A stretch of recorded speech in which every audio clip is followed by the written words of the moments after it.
You're a buyer and you're about to have an inspection and your agent's like, hey, you don't have to be there. Yes, you should. I'm Casey with Oak Realty and let's go through that.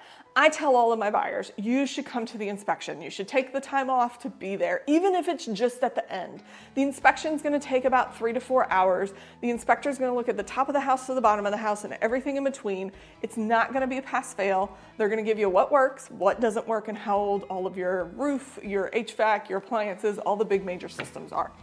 And these are all things that you want to know as the buyer. But the other thing, and on top of that, is the inspector's there as a resource. So if something's wrong with the foundation or the roof, the inspector is there to say, hey, here's one of the ways you can fix it, and here's another way you can fix it, and to be able to explain, things with the foundation, it's just wood and nails for the most part. Unless you have a slab, then it's concrete. But it's just wood and nails can be fixed, and here's how you fix wood and nails.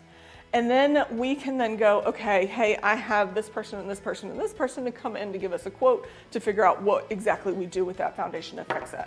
So I highly recommend you're at the inspection because it just gives you so much information and it gives you time to measure for curtains if you want to measure, to start figuring out, hey, do I want this paint color here, this paint color there? No, you're not painting on the walls, but at least to dream, to look at where do I want all this furniture, to really get to know your house and to be able to ask questions that you're going to come up with as you walk through the house, especially if you have a new system. Say you've never worked with a boiler and your new house has a boiler, well, you're going to want to be there because the inspector is going to turn the boiler on and they're going to be able to go, hey, here's how to work this boiler and here's how this happens. Or say you're a first-time home buyer and you really have no clue how any of the systems in your house works.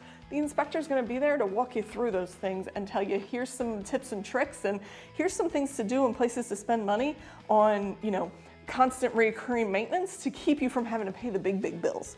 So highly recommend you at your inspection because you're gonna get a packet about 30 to 40 pages thick of everything he sees and what is, a defect that we can negotiate with.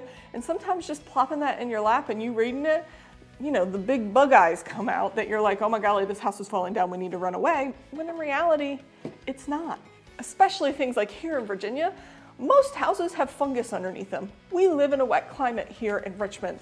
It is so common that termite companies treat for fungus and help you get your crawl space right. But if you saw fungus in there and you didn't know that fungus and mold are two different things and that fungus just eats the wood under your house and doesn't affect the respiratory, you might freak out and try to run the other direction. If you had gone to the inspection, the inspector could have explained that to you and then it's not such a big deal. So highly, highly, highly recommend that you go to the inspection. If you have an agent that tells you not to, are they really doing things in your best interest? If you've got other questions, you want to know more about what you can do, what you can learn, and why I suggest you go to an inspection, give me a call, shoot me a text, love to chat, and don't forget to like and subscribe.